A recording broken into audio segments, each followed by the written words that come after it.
It's February 14th, 2022. This is Roqe.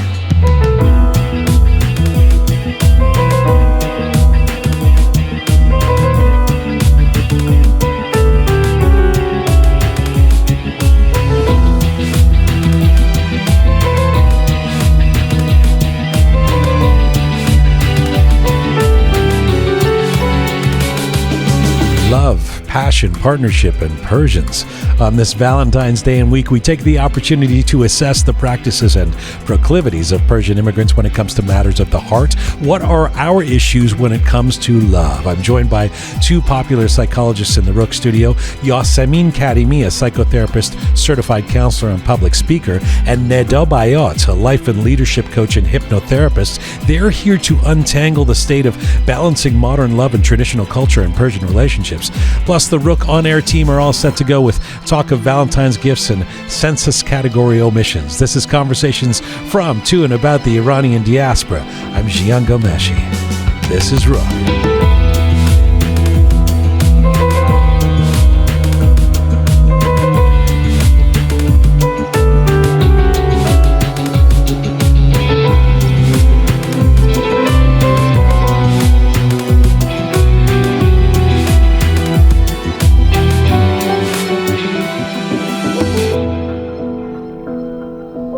Hi there, welcome to episode 167 of Roqe. Hope you're keeping well, wherever you're tuning in from around the world. Hello to you from Toronto, Canada. Salam. Dustan Aziz, Durud Bar Shoma. Salam, salam. Happy Valentine's Day. We are celebrating Valentine's by bringing in two very fine psychologists to the Roqe Studio today to discuss the issues and status of love and relationships in the Persian diaspora. Yasamin Karimi, Neda Bayat. I'm looking forward to this. This is going to be, I hope, I presume, a very Roqe conversation about the nature of the dating and marriage and relationships in and amongst Persians. So looking forward to that. Speaking of dating and relationships and Persians, hello, Groovy Shaya. Strange segue, but I was just thinking about you and I. That's all. Our unspoken and spoken love for each other. Yes. And hello, the fabulous Keon. Hi, Jean. And our returning champion. Welcome back to Captain Reza. Hello, sir. Last week, and look at, do you see how excited he is? He's happy. Overjoyed. This week in Miami that you went for your birthday. Yes, and it did some kind of, I don't know if you're still tripping or what. You're very you're well, I don't know. You just seem like acid. You seem very happy and excited, and you have a new haircut. Oh yes, I do actually. Yes. For people who might be interested, I cut my hair short. Interested? Like, do you have a girlfriend? I know. No, I do. Does he have a girlfriend? Fans, Listen, Keon, this girlfriend of his. I mean, I know we've talked about this before. Every time, Reza, not only does he go to Miami, I think he was invited by his, the girlfriend bankrolled the trip to Miami. It's my birthday. But then he's posting all these, like, a whole new wardrobe, and and I'm like, everything I ask, I'm like, where'd you get these new tassel shoes? It's like, oh, my girlfriend got them for me. We went to House of Gucci, and I'm like, what kind of a? This is like some sort of. This is like it's some true love is what it is. No, it was my birthday. I try to make her birthday really special, and it's sort of what it was in the middle of COVID. Mm-hmm. But then this year we hadn't been away like ever. We've never traveled together because we met during COVID. Mm-hmm. So first trip as a couple? First trip as a couple. Okay, that's special. It was. You learn a lot special. about someone when you travel. You do. Yes, you're 100% right. How'd that go? Amazing, actually. Overall, like great average. I'm very happy. Great average. We all have ups and downs. We all have our issues, but no, man, best trip of my life, hands down. Best trip of your life. Of my life. Even better than the jail in China. Slightly. That was a lot more. I had a lot more action going on then. This was more relaxing. Shaya, you're with us, right? Yes. Is your microphone on? Yes. I think he's feeling left out because what we did something different this time. We did. Yeah. Reza usually sits next to Shia over there.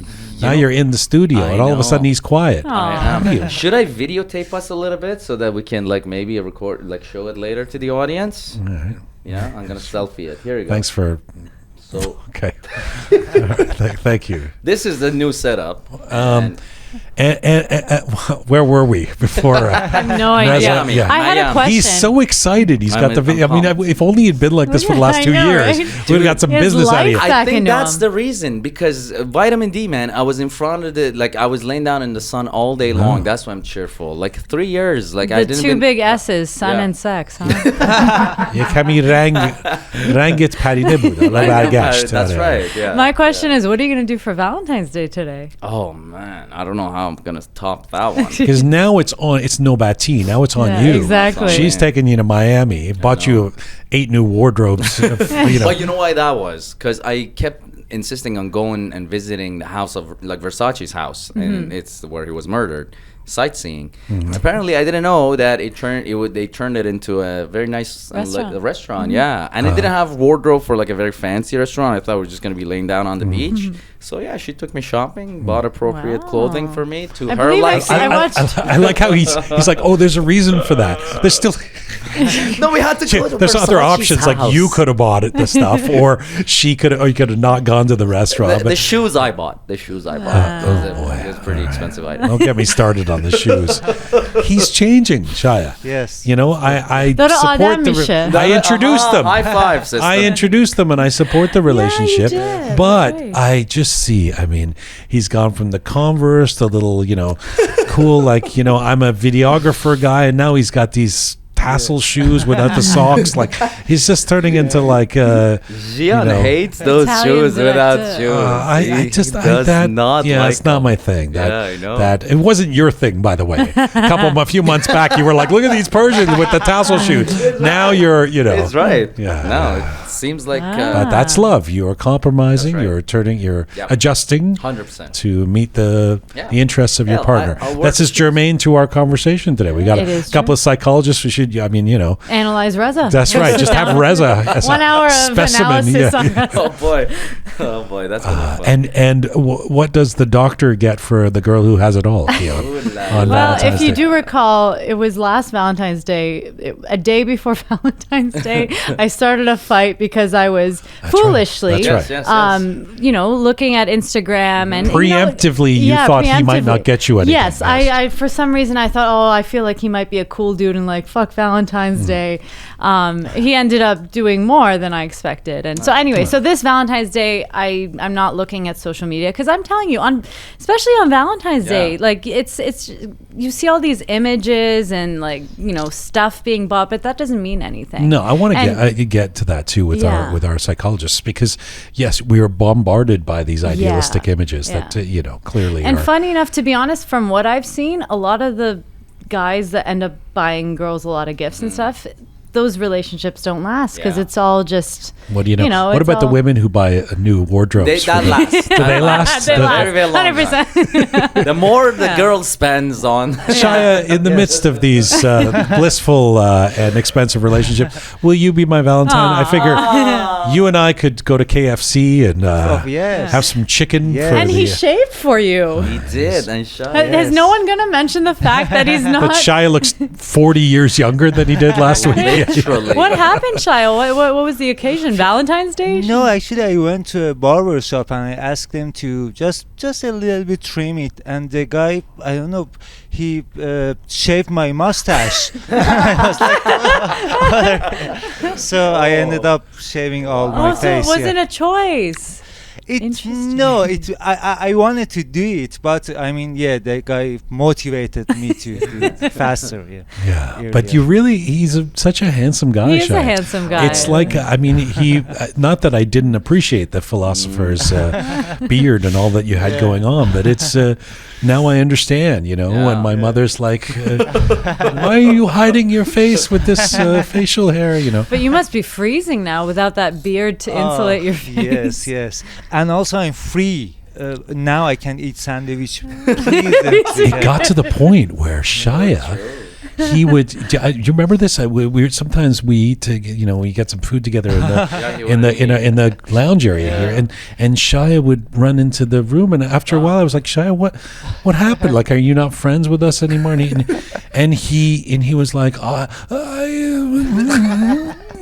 I don't want to eat in front because it gets. And he was talking about how it's messy. You get stuff in the beard, and then it grosses people out. Yeah, it was the worst thing you want to try. Yeah, you just happened to do it at the same time I cut my hair. That's good. Yeah. Coincidence or fascinating indeed. Thank you, Reza. Do you want to take another video and stop the middle of the show? What a deflating point. He got the haircut same time I did. I still sound like that? That's your voice. We are coming to you on roqemedia.com. It's there that you can link to all of our platforms. We're on our ongoing mission to build a new audiovisual encyclopedia of Iranian diaspora identity. And we're on various platforms. So depending on what platform you listen to us on, you think that maybe this is the only platform, but we, we're on Spotify. You can switch over to SoundCloud, Apple Podcasts, Instagram, Castbox. If you like to see visuals, so if you've been listening to us on Apple the whole time and you want to actually see the visuals, so some graphics that we do, and especially in the introductions, photos of our guests, etc., you can see that on YouTube and also on Instagram. And if you like your descriptions and bulletins in English and Persian, check us out on Telegram. We do this show in part with the support of our audience. So if you can go to our website and go to the Support Us button and become a patron for $10 a month, that really helps us out. It is, somebody was telling me a couple of days ago, it was a non-Iranian, and she's like, how's your thing going? How's the Roqe Media? And I was like, yeah, it's great. And she's like, have you run out of Persians yet? But I know this is kind of an attitude of Iranians too. It's like, well, after you get past the first 10, the big stars, and the longer we go, we find all kinds of, there's more that we want to discover. And in fact, it's more gratifying to go a little deeper beyond the famous comedian that we all know and the famous actress. And so anyway, we, to continue our mission, if you want to be a patron and support us, the Support Us button at roqemedia.com. roqemedia.com. You can support us for Valentine's Day. By the way, I hear Valentine's Day is really big in Iran. I don't know why I didn't think like Super P, Paris got really upset at me because she was like, I was like, hey, you guys, is Valentine's Day a thing in Iran? Because I wanted to be ready for the interview today. I don't know how big a thing is. And they were like, yeah. And Roham was like, it is very big, and they were all, and like we had a lot, there's bears and teddies and, chocolates and Paris, I was like, you think that we don't have a culture? And I was like, well, yeah, a couple of camels and what do you got there back in Iran? So no, but so Shai, it's like a really big deal, huh? Yes, it is a very big deal. Yeah, I mean, prior to Valentine, like 2 weeks before Valentine's, every shop they turn to red thing and chocolate and big bear. And see, maybe I hold Iran to a higher standard culturally still. And sometimes I think that this is like an American, marketing bullshit thing. But apparently, no. In Iran, it's. Isn't there a Zoroastrian day of love around the same Sepandar Mazgan? I think it's in 2 weeks. Yeah. In 2 weeks, okay. But not that I expect a simple answer to this. But does the Islamic Republic support Valentine's Day? It's complicated. Yeah, I just never know what to. Is this sanctioned or is it No, it's not sanctioned, but no, officially they don't say anything on television or on national TV. They don't. They ignore it. They don't say it's shameful to give chocolates to your partner or something. All right. Well, there's that. At least we. Okay. Yeah, speaking of the Islamic Republic and the situation in Iran and relationships, last Thursday on our Contemporary History of Iran episode, we had an episode called From Arranged Marriage to White Marriage with Dr. Janet Alfari. And she was speaking of this new trend that I'll bring up with our psychologists today, because this is interesting. It's skyrocketed in Iran over the last decade or two. This trend of what's called white marriage, which is basically heterosexual cohabitation. Women and men usually choosing to live together, share the rent, share the groceries, etc., undocumented, unmarried, and in defiance of official laws that say this is not sanctioned, not allowed. A very interesting trend that is affecting. This is the sort of culture clash between the needs of the modern world. Look, the economy and for all kinds of reasons we need to share the household income, etc. Versus the traditional idea of, well, you have to be married and the man should be the breadwinner and all of these kind of things. And I imagine we're going to deal with some of that clash when we get to this roundtable with Yasamin and Neda in just a few minutes. Did you know about white marriage? I've heard about it. Like, it didn't exist when I was in Iran, but it may have existed. I wasn't aware of it. Yes. I wasn't aware. But of it. it's a full-on thing now. I heard. I heard that it's essentially like it's common law, living together. Yeah. And sorry, I didn't get a chance to listen to the Thursday episode. I don't know if you guys like covered it. You were at the house of Versace. You didn't have time. Unfortunately, sadly, and you were on a plane. You couldn't have listened to it on the way back. How would I listen to it on the plane? Oh, no, you sent it to me in the email. Sorry. Yeah, no excuses. I didn't. I was dead tired. Sorry. But I was going to say that if... we have various platforms that you can subscribe to. Maybe you've heard of them. It's Spotify. Yes. By the way, Reza's the director of the show. One would argue. Yes, one trip. You can take 4 days off. Yeah. But I will say it is one of the most insightful interviews that you did, at least for me. Just a lot of things that I wasn't aware of when it comes to the history of women, marriage in Iran and how we got to places that one would, like Sireh, for example. I didn't really understand that. Yeah, we talked about Sireh. Well, I didn't until the last few years. Right. My cousins explained it to me. Short-term marriage. Yeah. Right? Yeah. Well, what were you going to say? You didn't listen to the episode. I didn't listen to the episode. I didn't know if you guys covered Sireh. Oh, we did. I was going to say that. Yeah, I guess that's the loophole where they can get away with temporary marriage. Yeah, we covered that.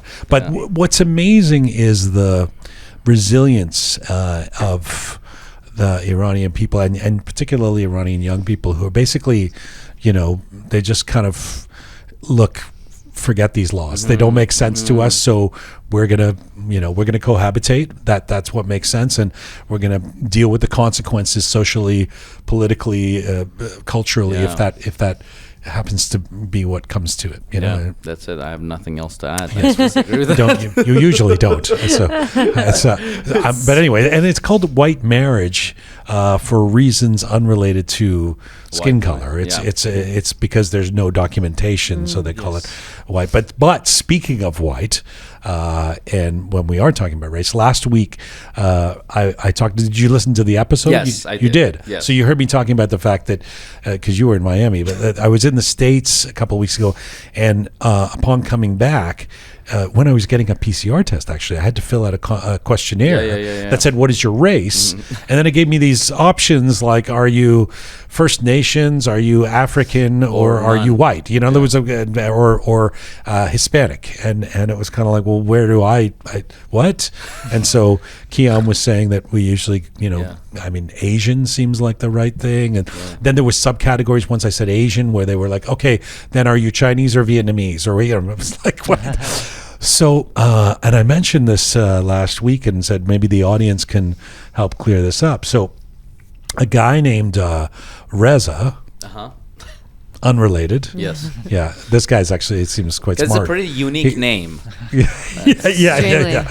He didn't have a last name, but I don't want to, so I didn't go searching for it anyway. I don't know if he want to be outed, but he hit me up on Instagram and said, actually, I guess he lives in the States and he's, looked into this stuff. He said there's been a long-standing proposal back to the Obama administration to change the standards when it comes to, and we've talked about this a few times on the show, or around racial identification to include Middle Eastern or North African people. Remember when the census was happening, and there were Iranians saying we should be counted in the and MENA, Middle Eastern, North African people should be counted because we don't have a category in the United States. That is, actually, I should find out exactly what this story is in Canada. I'm not sure what we do now in Canada, but anyway, it was not changed in time for the 2020 USA Census. Yeah. So basically, if you are of Middle Eastern background or North African background, you don't have a category.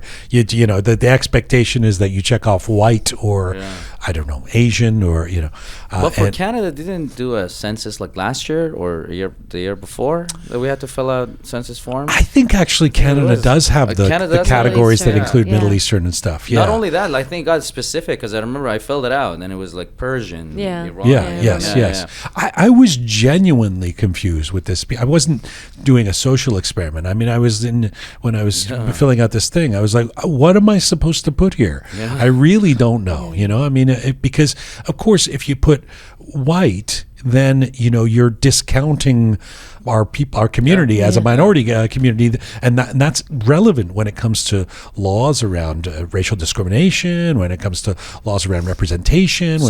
And on the other hand, if you put Asian, and you're sort of like, well, who am I representing? Who am I? So that's the answer to that so far.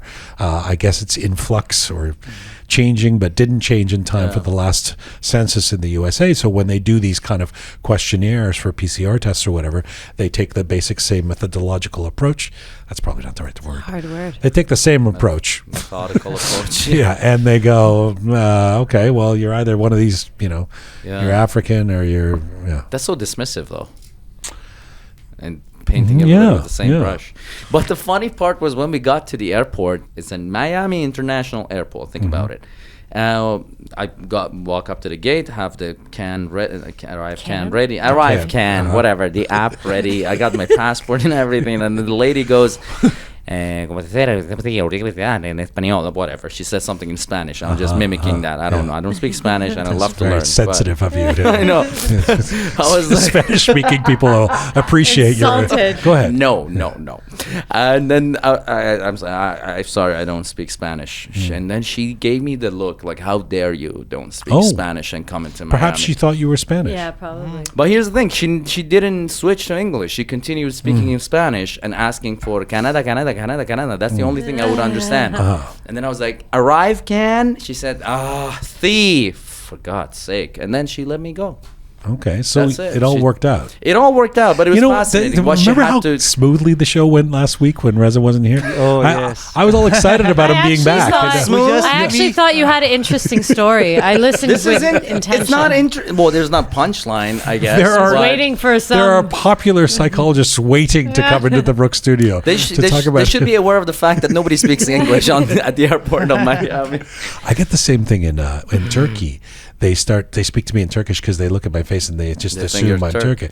And then they get kind of mad when I don't really respond in Turkish. I'm like, and then God forbid I say, how about Farsi happens? Get out. It's even worse than English. Get out. Yeah. The expression is not happy. But you know what's interesting? If you go to Turkey with the Iranian passport, you don't have to pay a visa fee. But if you go with a Canadian passport, you I see. Pay. That's very interesting. Thank you, Reza. I thought can we turn off his microphone, Chad? You guys looking for fun facts now? It's the bottom of the barrel. I got nothing. Go back to talking about the House of Versace. That was interesting. Don't even. Good. Am I wrong? COVID basically doesn't exist in Florida, right? There's it's just not even a thing. There is no COVID over there. No mask. People are not talking about it. Yeah. No, because clubs are booming. I was partying. Yeah, man. Huge. I was partying every day. No COVID. Okay, all right. Test negative. Don't worry about it, Jian. Don't get stressed out. I'm a Republican. No, you already gave me. You're a Republican. Oh, you're a Republican now. Yeah, 100%. All those months that I was speaking out, this guy Kian. fucking bashed me. I didn't. That was pre-pandemic, by the way. Now he's changing his stance. You're not just you're a Trump fan. I'm a Trump fan. Now. Okay. Hey, go Trump. Based on this trip to Florida. Yeah. Florida changes you, man. No income tax. 8% life is sales good. tax. No COVID. It didn't take much to shift freedom everywhere. His ideological disposition. I should tell everybody to go to Florida. I swear to God, your perspective. You really did have the best trip of your life. I really did. It's changed you, and you're wearing tassel shoes and supporting Trump. Everything's changed, but that's all right. So when are we moving to Florida? I'm ready to go, baby. I'm serious. Yeah, you loved it. I loved it. Really loved it. Maybe you should live there. And I got bar mitzvah at a hotel for some odd reason. Yeah, the guy. You got bar mitzvah? Yeah. The guy came. He was like, "Are you Jewish?" I'm like, "I don't think so." He's like, "You look Jewish." I'm like, I think let's make you Jewish. Yeah, he bar mitzvahed me right away. So many things are happening to me. Are you sure he wasn't trying to marry you, or no? It didn't seem like it. He's like, let's make you Jewish. So, right, somebody thought you were Spanish, another person thought you were Jewish. I know. That's great. You can play a number of characters. You've got. a couple of times in my life, I interviewed Woody Allen. And, That's cool. And the first time I interviewed him, I went into he was in a hotel.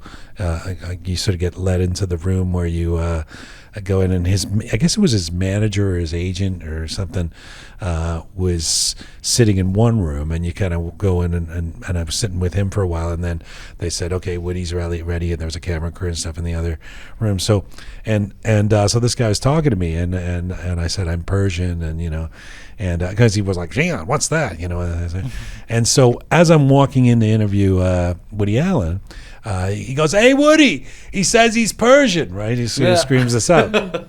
And so I sit down, and Woody Allen goes, oh, you're Persian. And I'm like, yeah. And I swear, it was like in the Woody Allen character, he's this very tiny man and sitting on a chair, and he was like, well, it's interesting because you could be, I mean, you could be Greek, or you could be, I mean, you could play all kinds of things. You like Anthony Quinn, you could play. And I was like, wow, that's a compliment. That's an honor, no? Yeah, of course, yeah. And I mean, you look Greek or you Arab. You like Anthony Quinn. Woody Allen right now sounds like me if I was old. Yes, well, you have that sort of voice. The nasally kind of weasel. All right, let's get you out of here and get our guests in here. Thank you very much, Captain Reza. Welcome back. Good to have you back here, and so excited. Yes. Groovy Shaya, we'll see you on the other side, and the fabulous Keon. We'll see you to talk about this panel that we have on the other side. We're just switching things in the studio here. Let's get our guests in. Okay. Well, on this Valentine's Day and Valentine's Week, when we are lovingly surrounded or alarmingly bombarded, depending on how you see things, by images and advertisements of perfect relationships, idealized dates, enviable marriages, we thought we might scratch the surface as to the state of how things really are in the realm of love and companionship, and particularly in the Persian diaspora. More specifically, what are the patterns, concerns, and potholes when it comes to those of us who are Iranian immigrants, first, second, third, fourth generation, when it comes to love, cohabitation, loyalty, commitment, jealousy, and attraction? Oh boy. Here we go. Of course, there are no empirical, rigid answers to what is love in our community, but we've assembled two valuable people in the diaspora who work in the field of psychology, therapy, and relationships to shed their insights on the Persian psyche in the diaspora at Valentine's time, right here in the Roqe Studio. Neda Bayat is a coaching psychologist and the founder and head coach at Neda Bayat Coaching. She grew up in Iran, did an engineering degree at Azad University before getting 2 masters in psychology and business management at university when she was in Sydney, Australia. Among her talents, she is a certified master life and leadership coach and a hypnotherapist. And you can find her at Neda Bayat on Instagram. Hello, Neda. Hi, how are you? Nice to have you here. Thanks for having me here. And Yasamin Karimi also grew up in Iran and is now a member of the diaspora here in Toronto. She's a registered psychotherapist and Canadian certified counselor, public speaker, lecturer, supervisor, and advocate on mental health. She's also a doctoral candidate at York University, and you can find her on her popular Instagram page, yasaminkarimi.therapy. Hello, Yasamin. Hello, Jian. Happy Valentine's Day to both of you. Happy Valentine's Day. Yasamin, you are married. Yes. And Neda, you're single. Yes. Spoiler alert for everybody. Just get that out of the way because it's germane to our conversation. Be honest. Do you have expectations when it comes to Valentine's Day? I don't, and that's just because it's just a few days apart from my birthday, so that's why I've never had the expectations from anybody. Oh, I see. Yes. So your partners and now your husband, they combine the two? It's the birthday and the Valentine's Day? Usually that's how it works, but sometimes I'm lucky. I get 2 separate gifts for each of them, but it's just 5 days apart, so we don't typically celebrate both what of an them. out for your husband. I know. He doesn't have to. And Neda, do you have expectations? Did you grow up having expectations around Valentine's Day?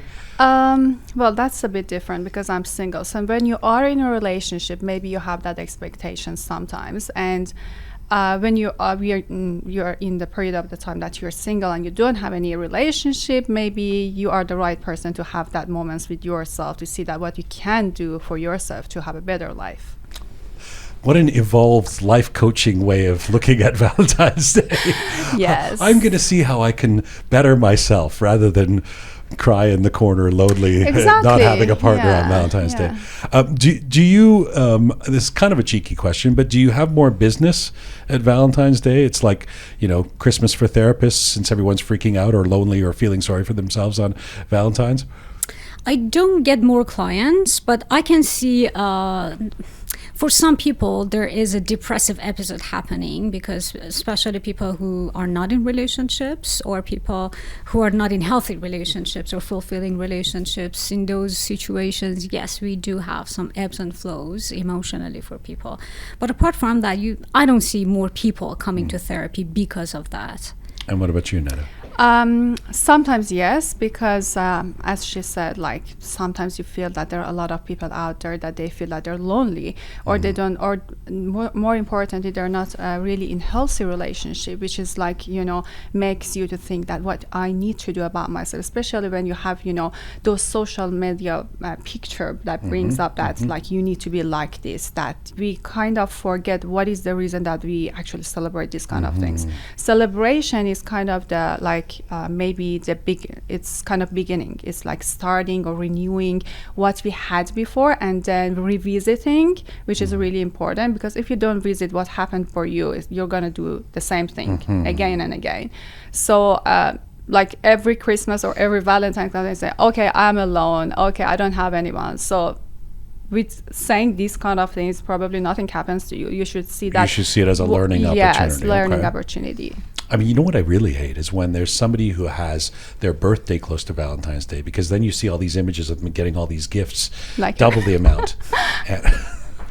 It should be double the amount. But it isn't. That's the problem for you. Okay. So enough fooling around. We had a little chat a few days ago and decided that we're going to cover some of the, in this episode here, we're going to cover some of the stereotypes or patterns of behavior and points of conversation, sometimes kind of taboo actually, that occur in relationships in the Persian diaspora. It's going to be an open-ended conversation, and we know we cannot cover all the psychological angles in an hour or so, but I'm going to throw out some broad concepts and ideas at you guys, and you can tell me what you've learned from your experience, your teachings, and your clients, etc. Freeform, yes? Yeah. Okay. So I thought I would start with some word associations. All right?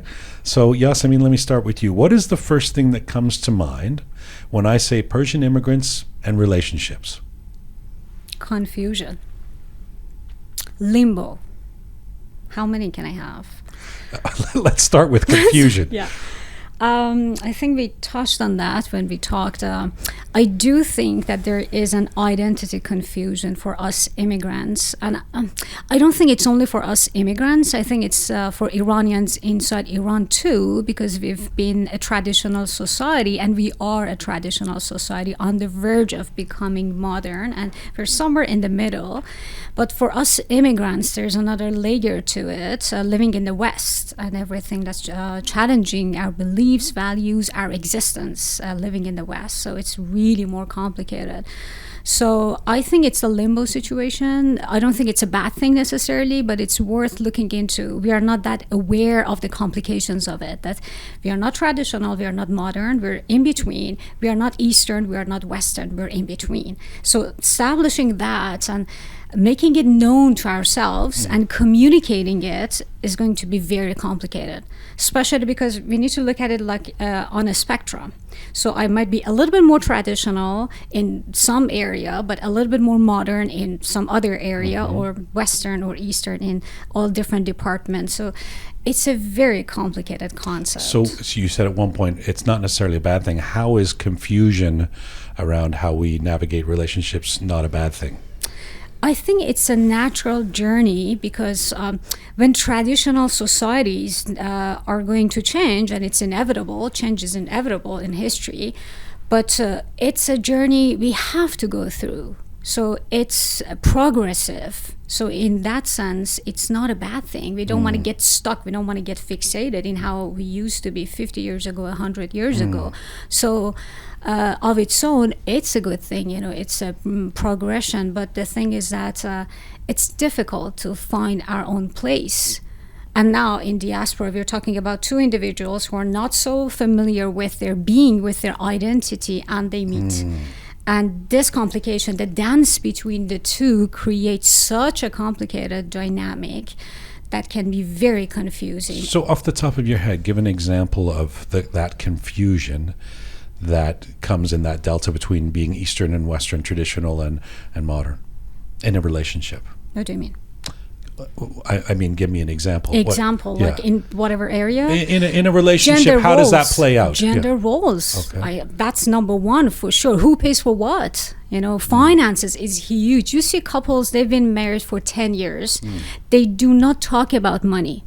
Money is still... Because we don't talk about that in the old country. Exactly. But we need to talk about it in the new country. And men are supposed to be the provider. They're supposed to be the breadwinners. But the society does not work that way. But as you said, there are expectations that men should pay for everything, or this is the responsibility. And men who don't, they're either the losers, or they're not good enough, they're not qualified enough as a husband, partner, or whatever. Gender roles, I think, that's the most dominant complication we have to deal with, and we're not dealing with. Let me try, Neda, I'll bring you in with the same question, although now you've had a couple of minutes to think about this word association. What comes to mind for you when I say Persian immigrants and relationships? You know what? Immigration is like moving on from a relationship. So it's like that. You have to leave everything that you have very close and emotional relationship with for many years, and you just need to leave everything with just like one luggage and just leave that country. Can you just take everything with you? Of course not. You can. If you want to take everything, probably you have to stay in that place, which is going to be your comfort zone, right? And you never can move and go forward and just be curious what is happening on the other side of this world. But you can be selective. You can just choose the things that you really need, or you think that, okay, these things maybe is going to help me when I leave this country. And what are those things? They could be like materials, but they could be memories, they could be learning opportunities, they could be a lot of things. They could be relationships. You can take a lot of things and then go to the new environment. In the new environment, of course, as Yasamin said, it's confusion. Do we always have a choice about what we bring with us and what we don't bring with us? Sometimes we don't. Sometimes we don't. For example, let's talk about refugees. Refugees don't have this choice to choose the country that they want to leave. They want to go. They have to, for, I don't know, if a war happens or anything happens. Right. But we as like immigrants, like myself, that was my choice, right? I choose to leave that, to go to other country and see what's happening there, experience it, and other like these sort of things. So when you have a choice, it means that you need to accept the responsibility for everything that you have. But I was thinking more in terms of whether we have the choice in terms of the way we're socialized. If you've grown up in a certain culture, back to the East-West thing, or even if you haven't grown up, I didn't grow up in Iran, but you grow up with parents from Iran, or you grow up, in a community of that kind of those thoughts, that a lot of the ideas, the concepts, the gender roles, around relationships, around love, around marriage, are going to be formulated based on the old country, and it's very hard to undo those, right?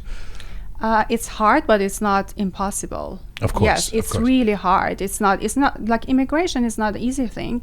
As I told you, it's like that you just need to leave like many years that you had with just one luggage. How possible is that? One suitcase. Right. Is it easy? No. And then this is really important. When you want to leave and you want to, as I told you, you have choice like that, so you can choose the things that you want to take.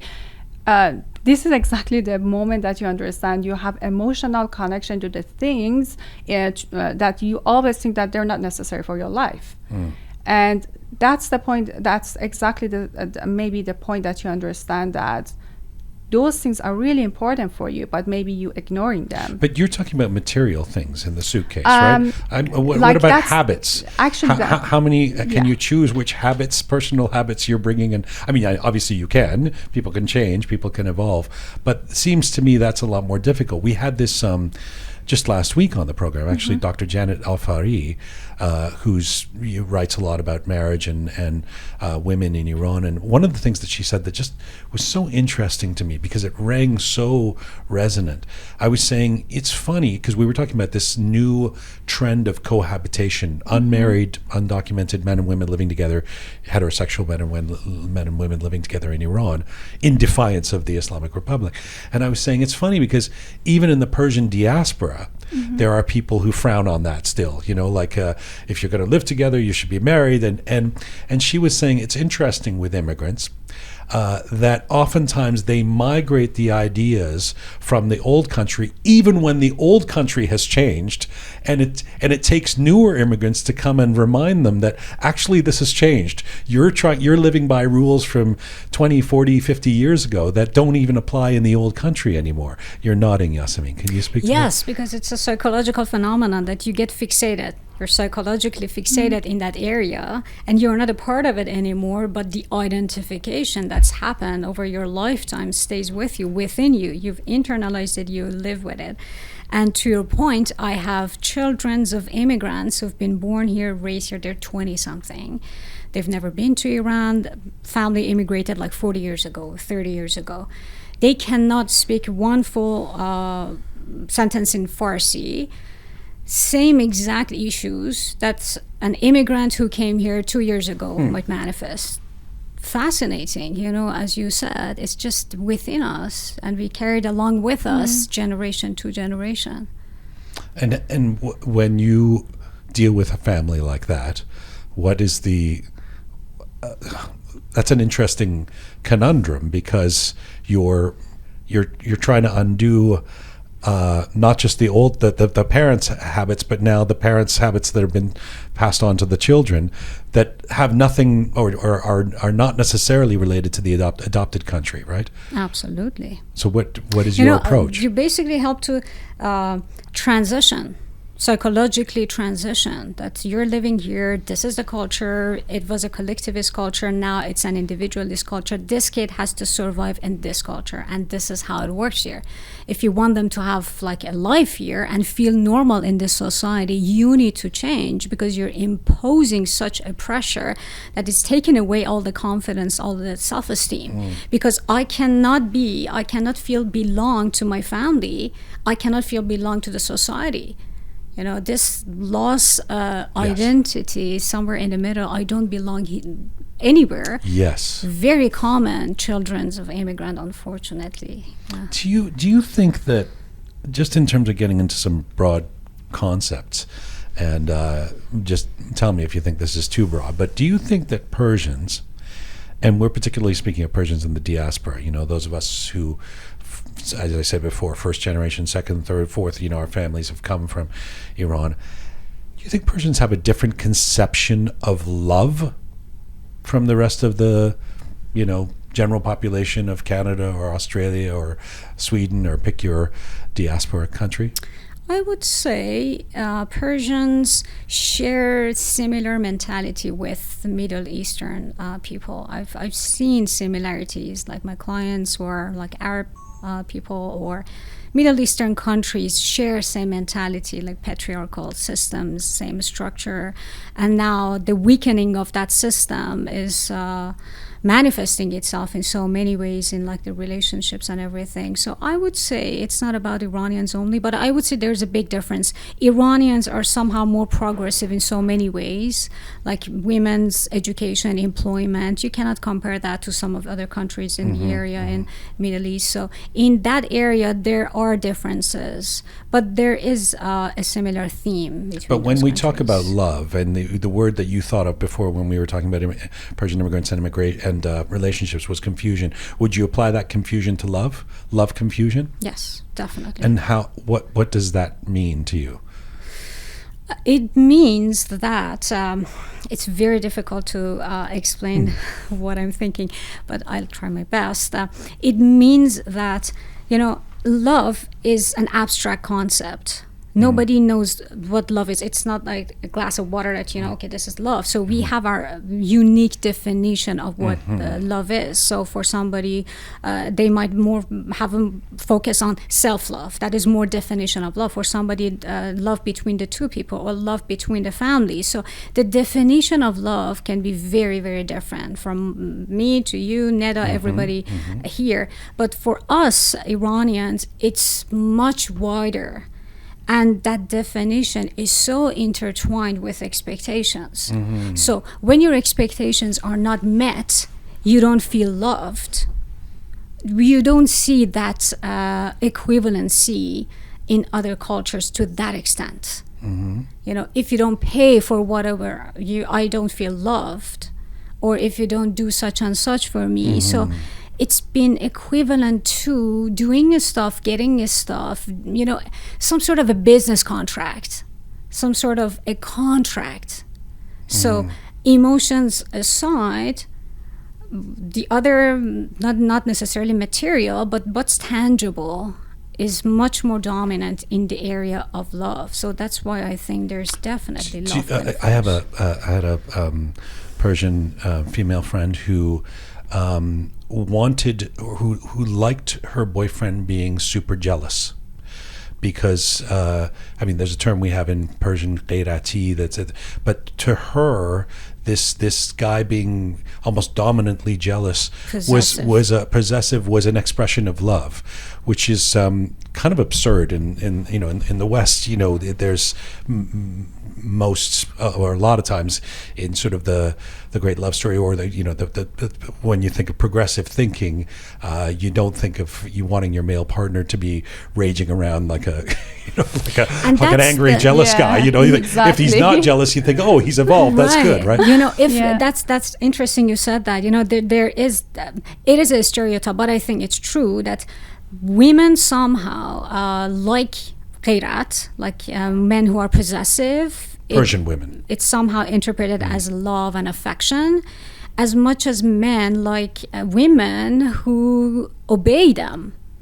Like, you listen to me and I do whatever you want. You're a good wife if you do as I say, if you obey the rules that I define, And some of the confusion, if you help me here, but some of the confusion is transplanting those ideas into a new concept of downtown San Diego or Toronto or Sydney, Australia. And you see the underlying theme of control. I control you by my possessiveness. I control you. If you obey me, if I have that control, then both people are happy. But then they're transitioning into, as you said, the whole new world, and we cannot find our place in this new world. Do you agree with this, Neda? Do you agree with this idea of love confusion?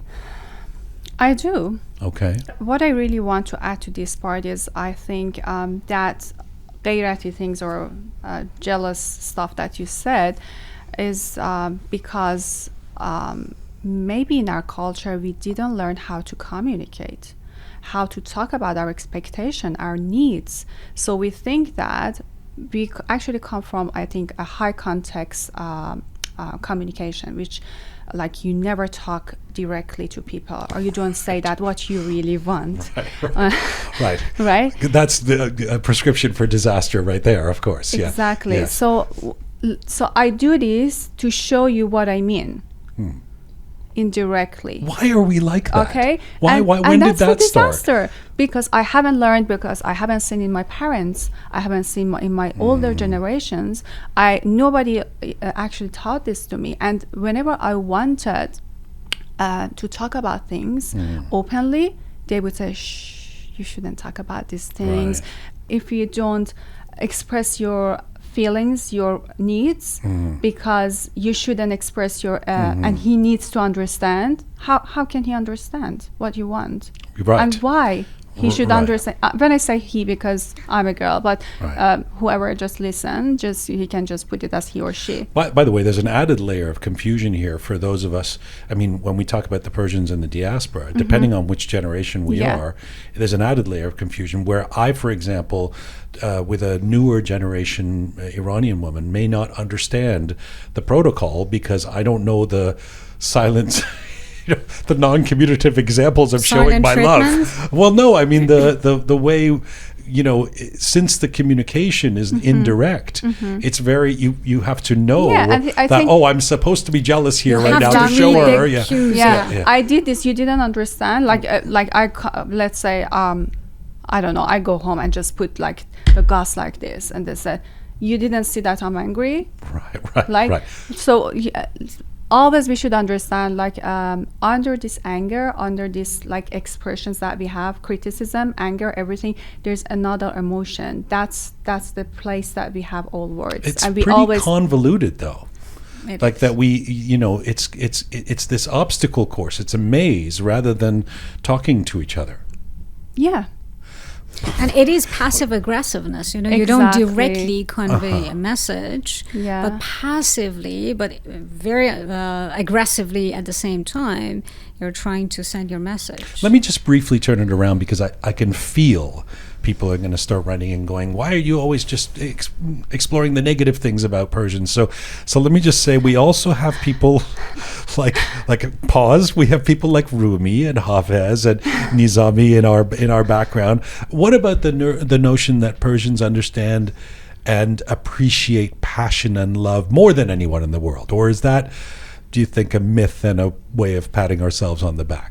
I don't think it's a myth. That's what I adore about our own culture, because being a collectivist culture, we do have lots of passion. We do care about one another. A collectivist culture? Yes. What does it mean? We do care about our being in the society.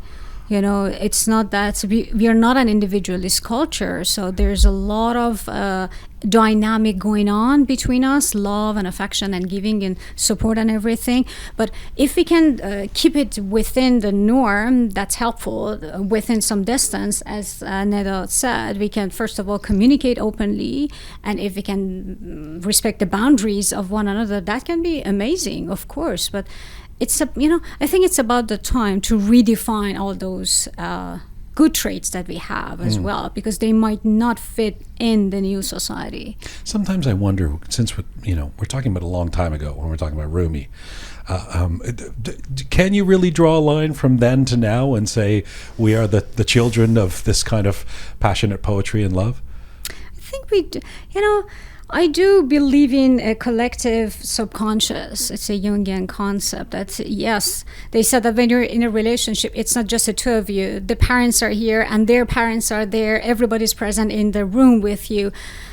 It does have some sort of an impact, but sometimes it becomes an obstacle too.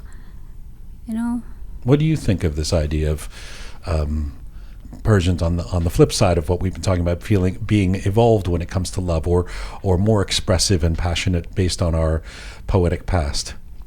Sometimes we feel that there is a really, as girls especially, we think that men in Iran really support us, they know how to treat us, or they know how to take care of us, for the things that they have learned, because all the things that they have learned from their old generations are, of course, they're not all bad. All the generations have good and bad things together. But I think if we can just collect all these good things together, that helps, because you cannot just say that, okay, I have that, so I don't need to communicate with this person. You definitely need the communication, because that's the place that you can learn to how to grow your relationship. And it's not like when people meet each other and say that we were meant to be together. That doesn't exist. You need to work in your relationship. How dare you? You're saying that on Valentine's Day. No, what I mean, sorry that I'm really realistic, but I mean that yes, that's a really good opportunity that we actually meet each other. Like, but you need to work on that relationship, because it's like that these two people, as Yasamin said, like it's like they're not just two people. I talked about this concept before as well. Like these are not actually two people. They are the group of people, and this another person is actually the other partner is like a group of people. Sorry, how are people a group of people?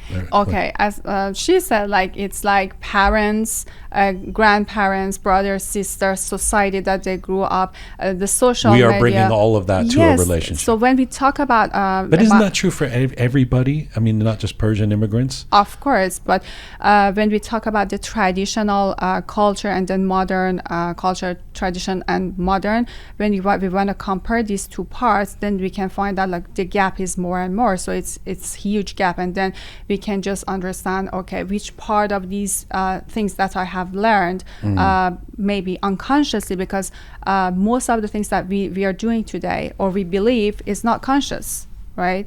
That's the reason that we talk about the parts that we can change now, because you've learned in any way. Maybe the society, you went to, I don't know, maybe you go to the school and you have, I don't know, learned something from your teacher, and your parents say something opposite. You see your parents like dealing with different stuff, and you learn things. And now this is the opportunity for you when you grow up. This is the opportunity for you and see that, okay, what can I do for myself right now? Because yes, I've learned all these things, so I can be more selective, and then I can just pick the things that help me, and then learn new things, relearn the new things. Can you think of a personal example that of something, of a choice you've made based on your past relationships or something like that? I don't mean to out you, but something that where you've gone, okay, now I know I'm not going to do this anymore, or I'm not going to find somebody who has these qualities.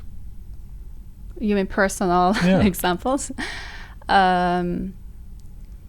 Yes. So for me, if people have the confusion about what they want in their relationship, this is what I know. I never go and take a lot of time with them, because I think confusion is very dramatic. And then you want somebody who's clear about what they're looking for. Yes, it's not always. So when we talk about the clarity, it doesn't mean that I know exactly what I want and he knows exactly what he wants, because we meet each other in the middle of the way, and then we want to say, I know you, you know me. Like, try to be open to understand each other. I don't want to be defensive, and I expect that you're not going to be defensive about the things that I do. That's open communication. I can talk about my expectation. I can talk about my choices, and you can talk about them. This is the relationship that I think helps, because based on my experience when I was a teenager, I had that experience. Like, I felt that I need to sacrifice a lot for my relationship. I need to do a lot of things. And in that case, I can have this person. I can do a lot of things. And now I understand, okay, I am valuable. I know who I am. I could be enough. And then if the person can see. And if he cannot see, that's not my part. Then he needs to heal his own parts. There's so much I want to respond to or ask you about and learn from you on, based on what you just said. But 2 steps back, something you said, Yasamin, when we were talking about this weird quid pro quo in Persian relationship culture from the old country that has been transplanted here, of the exchange where the woman wants the man to be possessive, the man wants the woman to obey. They're both trying to control each other, you said. What is maybe this is simple, but what is the psychological deconstruction of that kind of control? How can that kind of a controlling relationship be healthy, or is it just literally about balancing those two things and then you're off to the races? I think it used to be healthy back in the history. It was the setting, and both people were happy with it. It was the dynamic between men and women, the traditional roles. But the thing is that it's not working anymore. Women are not tolerating that. I'm talking about the new generation. Again, back to education, employment, wanting to have power or status of their own, fighting for their individuality, fighting for their individual identity. And, women do not want to get married in so many occasions. You hear it a lot. Or they would accept to live with somebody, like common law, white marriages in Iran, cohabitation. They accept that because they somehow want equal rights. So it is changing. It's not healthy anymore. Seems like it doesn't suit the modern world. Maybe in some more traditional cultures, subcultures in Iran, it might be still working, but not anymore for sure. It is on the verge of changing. And I guess adopting bits and pieces of those, or the process of the transition process is really confusing, because then you've got the independent woman or the so-called progressive guy, but they're still engaging in some of those practices, and the trade-off is there, but the dissatisfaction is also playing in itself. And the other thing I was thinking about in the midst of all this is we've been talking about Persians coming to the diaspora and finding themselves in relationships, dating, marriages, whatever, with other Persians. What about finding themselves in relationships with non-Persians? I mean, the traditional thinking would be that it's going to be easier to be with someone who is of our own background, in the sense that there's a shorthand, maybe a language, family values, whatever. But is that true? I mean, it seems like when we're adopting all of this confusion, might it be easier to just stay away from other Persians when you're finding your next boyfriend? I mean, what do you think of that? I think it's not black and white. We cannot say it's good or it's bad, because it really depends on the person. Like what is your criteria for choosing your partner in the new society that you want to feel sense of belonging? So sometimes you feel that, I love this new culture, everything is really easy for me, and I don't like to get back to those experiences that I have. And some of them is going to be related to the traumas that you had in the past. So because you kind of want to prevent them, so you prefer to experience something which is completely new and you don't have any idea, so you start from the scratch. That's one part, but it's not actually good for everyone, because some people are so close to the culture that they have, they're very connected to the culture they have, and they still want to carry those things, because as we talked before, we have good and bad things, and these good and bad things is like different for different people. So if it works, that's a really good option.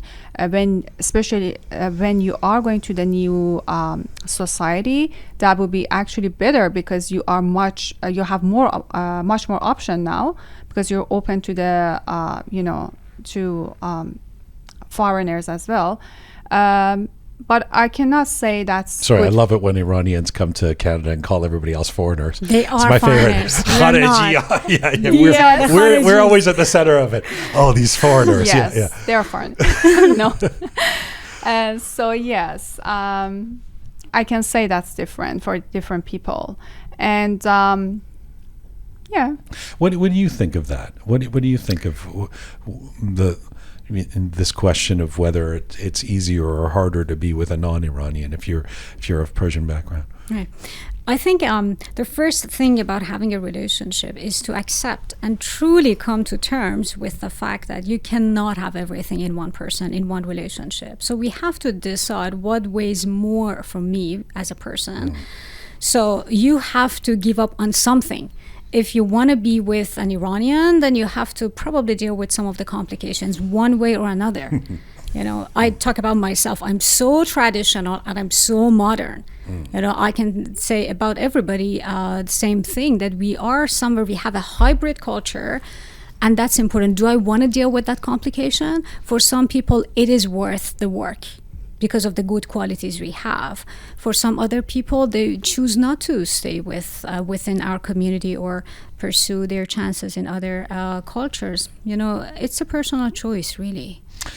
When we talk about Persians and love and practices and sort of some broad issues that have come up. We've been doing a series on Roqe Media called Unmarried Persian Girls that Kian, our own Kian and she and Nasri and Taraneh have been hosting, and where they talk about issues. And something that came up that got the audience quite animated was talking about commitment, and particularly talking about infidelity in men. Persian men. And there is a general idea that Iranians have trouble with commitment, and specifically that Persian men are notorious cheaters. Do you believe that to be true, Yasamin? Your husband accepted, of course. And if so, why do you think Iranian guys are made this way? Yes, I do agree with that statement. Sorry, everybody, for that. But I think it is true based on 10 years of practice with both Iranians and non-Iranians. Statistically, like you see so many more people like Persian men cheat, but not just men. I can say honestly, women are cheating more and more, but men cheat more. That is still the case. I think it goes back to the power struggle. With the weakening of the patriarchal system, men are losing their power. And that need for power and the ego and the narcissism is being displaced onto other areas. It can be about other relationships attracting more women, or it can be about a status, money, jobs. They are fighting to have some sort of an ego, and the definition is changing.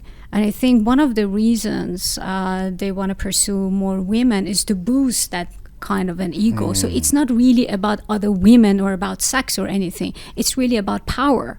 The underlying need is about power. Neda, your thoughts?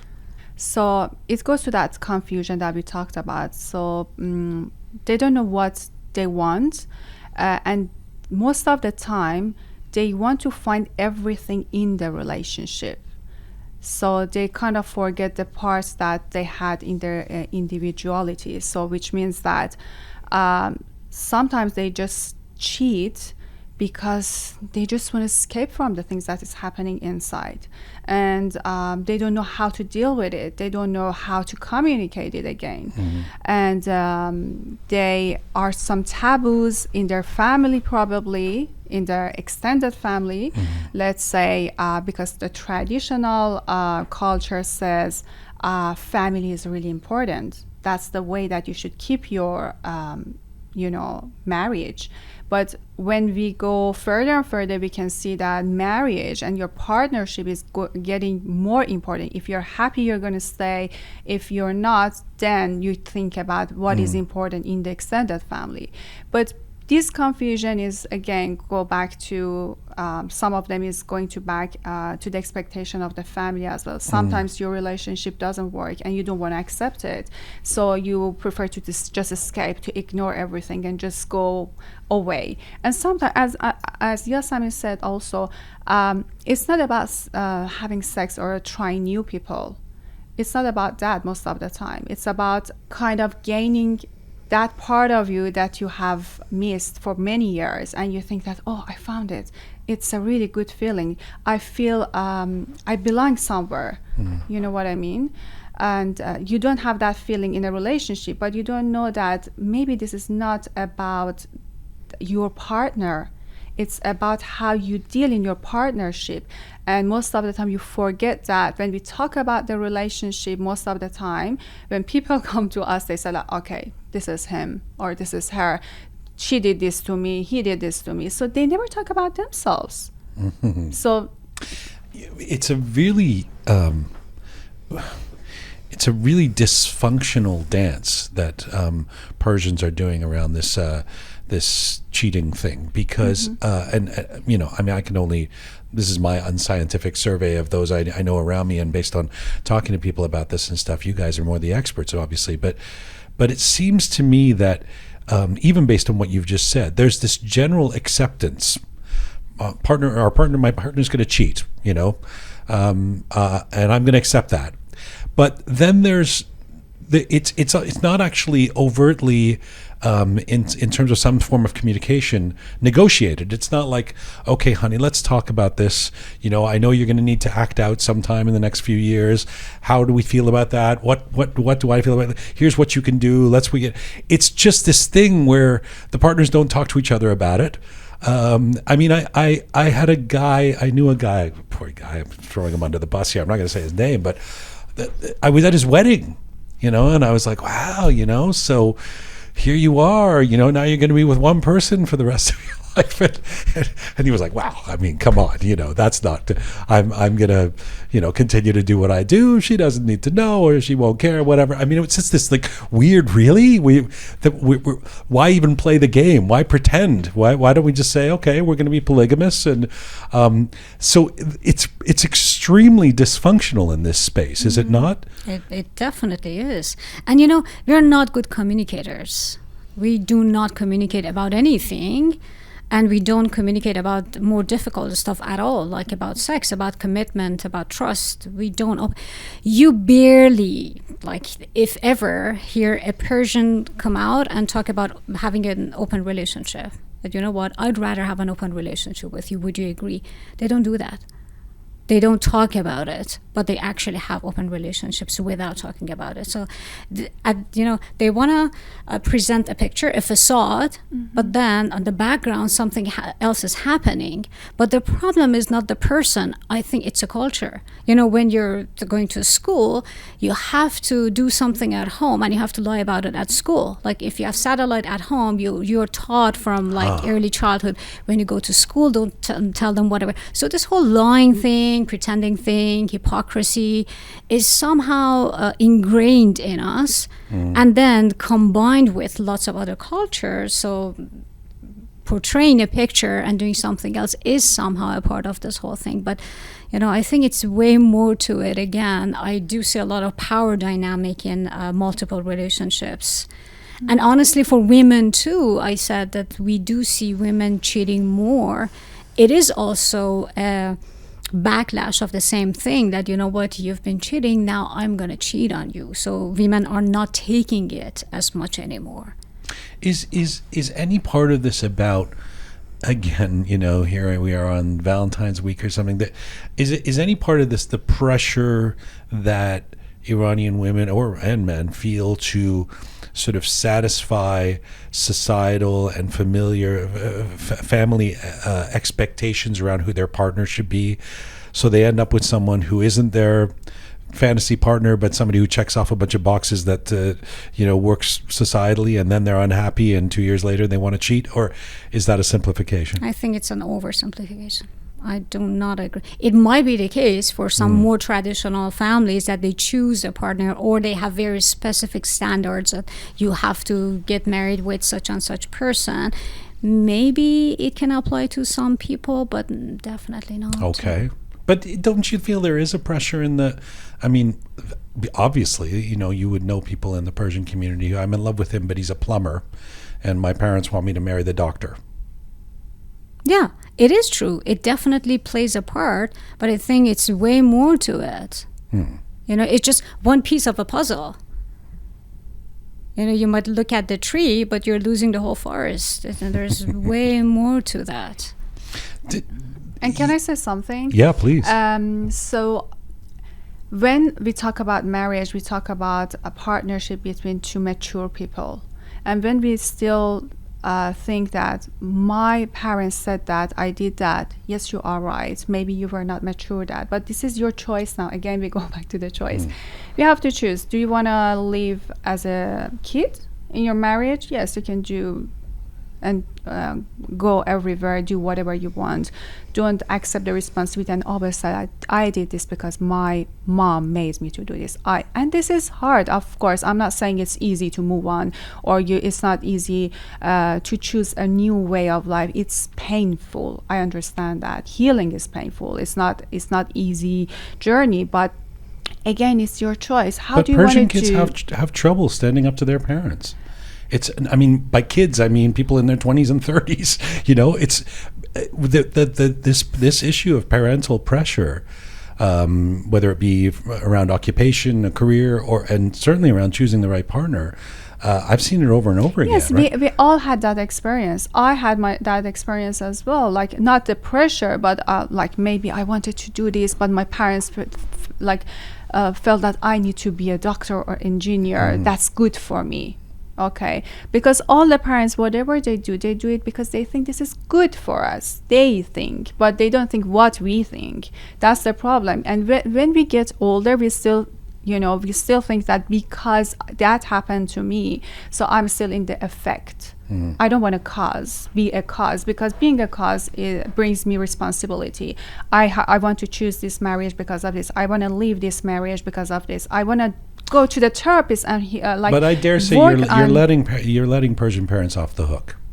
I mean, yes, I agree that's why they're trying to be protective or they care, but I think there is a strand of, I mean, again, in my unscientific survey over the last few decades of living in the West, there's a strand of intolerance in Persian parents and lack of understanding when it comes to their who their kids are going to date, who their kids are going to marry, who their kids are going to cohabitate with, that I don't see in other societies. I certainly don't see in the West. Do you know what is the reason?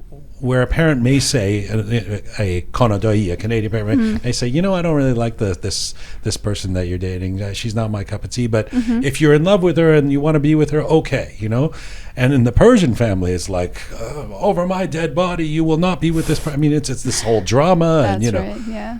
And you were going to give me, you were going to tell me the reason?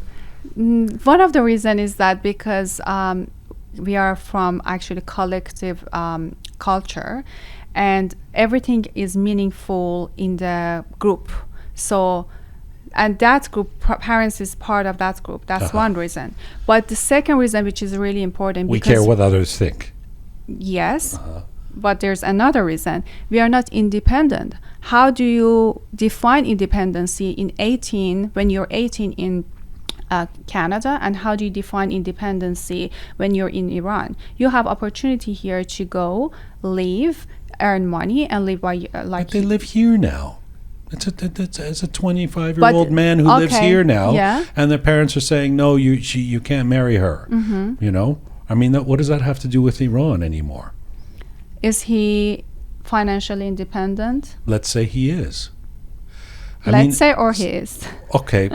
Does that make a difference? Of course, because when you feel that you get a lot of things from your family. So if he's still living at home or whatever, then it's like they get the right to say who he can date and who he can't date. Yes, because then you think that, okay, if I do this, they're not going to do this for me. So I have to obey them. Because my control is... Well, that doesn't sound healthy at all. Of course it's not healthy. Okay, this is what I mean. This is what I mean. Because we, in a lot of occasions, we think we are mature enough. Okay? But part of this maturity is that, you are not going to be dependent in many parts to your family, to your extended family. But... when you still think, okay, if I do this, if my parents is gonna, they're gonna abandon me, or they don't want to even talk to me anymore, that's understandable, because they're your family, they are your parents, and you love them, of course, and you don't want to hurt them. That part is completely understandable. But sometimes we think that if I do this, so I cannot work in my dad's office or anymore. Right. It's a little bit more. So my situation is going to be really shaky, and my interface is going to change. So because I keep that, I have to. I don't inherit the oil company. Yeah. Yes, you see that. What do you think of this? What are you thinking right now? I think parental pressure is there, and it's so dysfunctional, and cheating is there too. There are some overlap. But one is not the reason for the other necessarily. That's when I do not I wasn't agree necessarily with correlating them. I was moving on to parental pressure just because Neda brought that up. But and how that can affect relationships for Persian immigrants. I've had clients, non-Persian, Western cultures, the child is 27, and they come to family therapy to help him move out. Like, he's 27. What's wrong with him? Why does he still live in the house with us? And then I've had clients from Iran, Iranian clients. The kid is almost 40. And they want to do family therapy to see what's wrong with him. Why does he want to move out? He's not married yet. So yes, the parental pressure is there. And I do agree that there is a fixation still from how it used to be back then, like 40 years ago in Iran. And they impose so much pressure in all decisions. You do see young children here, they want to go to school, and they've been like, I've had clients, she's been applying for 8 years because she only wanted to become a dentist. 8 years. Just to make parents happy. This is a disaster. So the same thing that you see in concours back Iran is happening here by the parental pressure. And all decisions, same thing. What you wear, what you do, what your friends are, what you want to study, who you want to marry. We do have some over-controlling parenting styles, and it is a trouble for sure. And they have not adjusted to the new world. Let me ask you both about something that comes up a lot. I mean, this comes up often on this program, and Yasamin, you've mentioned it a couple of times. I think you've both said this word, and I want to learn from you on this. This notions that Iranians have major trust issues, and that is maybe that as a product of our turbulent history. You know, we don't trust anyone, and it occurs to me that given that the foundation of most healthy relationships, I've always been told, is trust. This would be quite problematic. How do you see trust in the Persian immigrant community, and particularly when it comes to the matters of heart and love? Yasamin. I think we do have trust issues, not because we fundamentally have psychological problems, but because we are coming from anxious backgrounds in terms of lots of instability, financial, social. We're all over the world, like Iranians, we're scattered all over the map, and because of so much uncertainty, we've been experiencing so much anxiety, and the anxiety impacts our being. So the world becomes a scary place for us to live, and people, same thing. That's an anxious brain. The anxious brain is with you everywhere. But the problem is that we might have been traumatized because of all the complications, but we stay in the victim role. We do not work our ways out of it, not in our relationships, not in our mindset in terms of how we live and how satisfied we are. So yes, we do have that problem, I think, but the problem is that we don't consciously do the work to rebuild that trust, not in the relationship, not in the community as a whole. And what does that lack of trust do to our relationships? I mean, how do to put it really nakedly, how do Persian couples stay together if there isn't a trust there? Yeah, divorce rate is extremely high. I know both in Iran and outside Iran. That's like not even believable. Like one in every 3 marriage, one of them ends up in divorce, and it's a disaster. It's highest than ever. And same thing in it's particularly high given the traditional culture. It's not necessarily high given rates in the West, etc., but given Persian culture, it's skyrocketed, right? Exactly.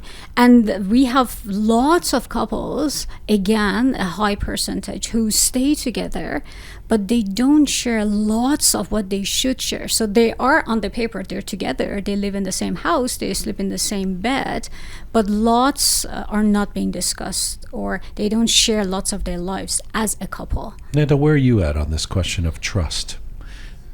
For Persians in relationships, etc.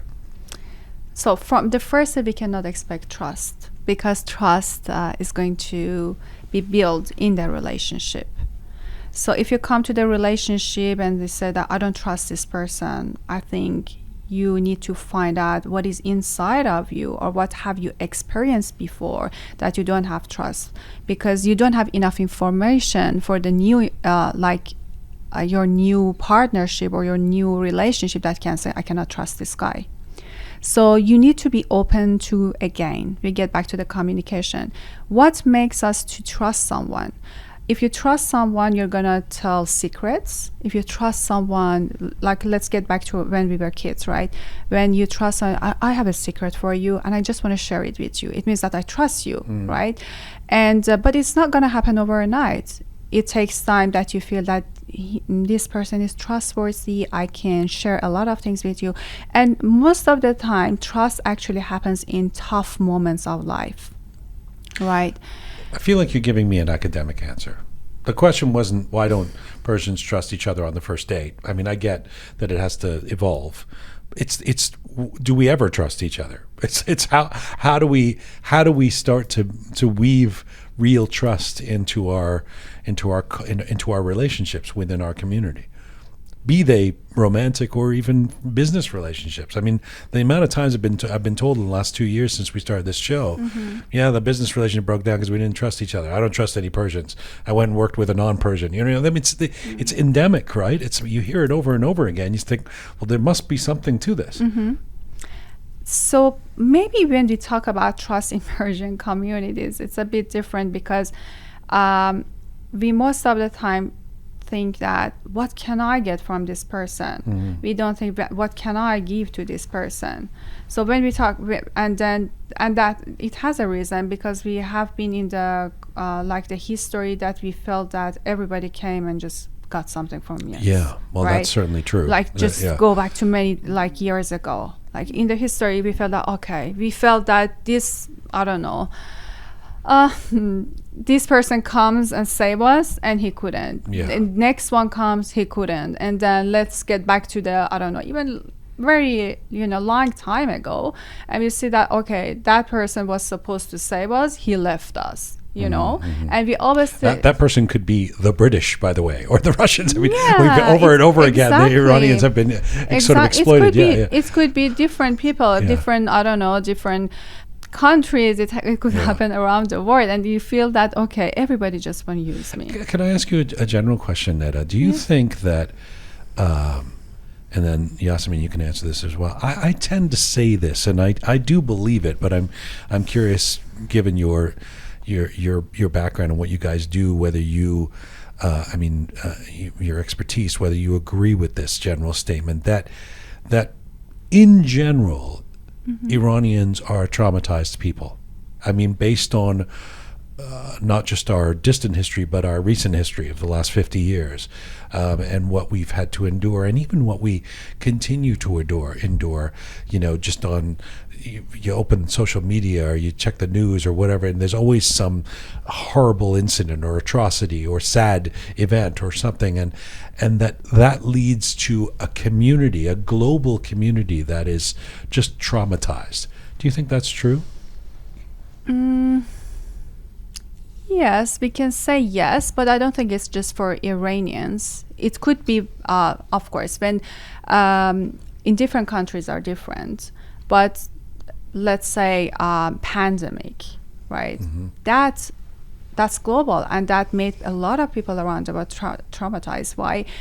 If you just even check the psychological issue that happened in the last 2 years, the rate of the depression, you can find it that it's not just about one certain countries that we say, because of this happened in my country, I cannot live like a normal person anymore. But people who've been through, for example, genocide, or in parts of the world or whatever. I mean, they tend to, revolution, war, atrocities, planes being shot down. There's, there's a shopping list when it comes to Iranians of things that the community, and displacement because of all of that, right? We had to flee the country walking through Pakistan because there was a war and, bombs were falling on our heads, or somebody was putting my dad in jail. I mean, there are many people in the world who don't have that as their background. Yes, history affects us, of course, affect all the people around the world, and we are not excluded from what's happening in our country.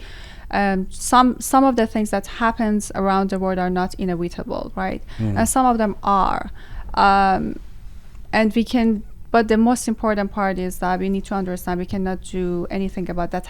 The things that happen to us out of our control.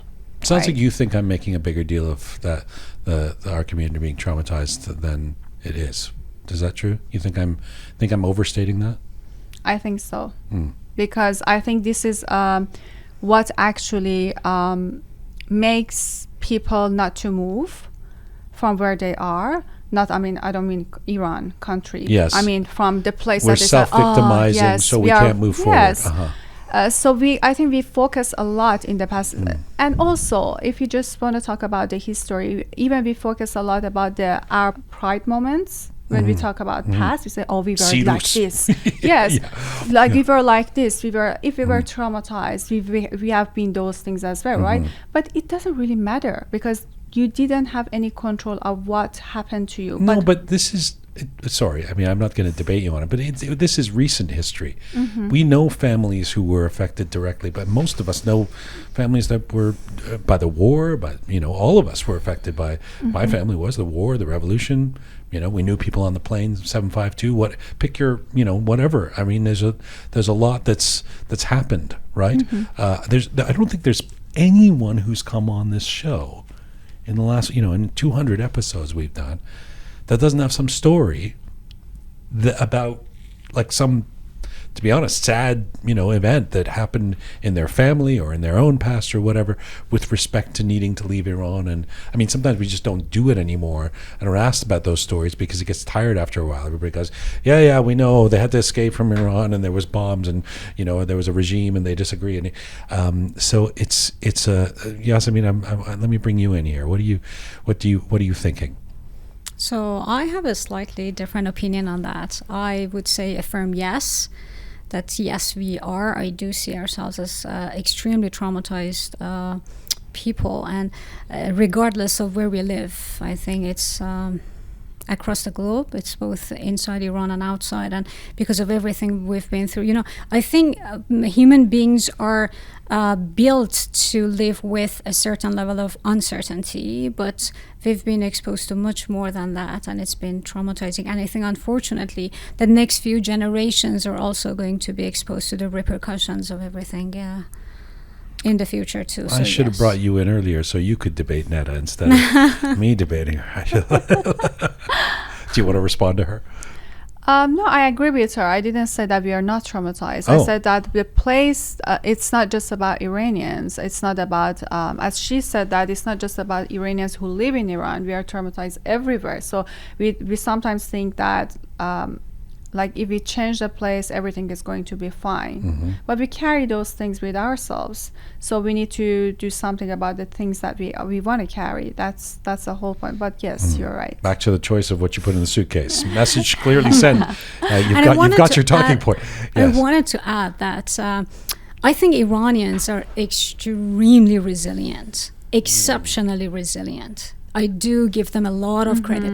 Now I can confidently say I've worked with multiple nationalities, like cultures, Western, Eastern, in between.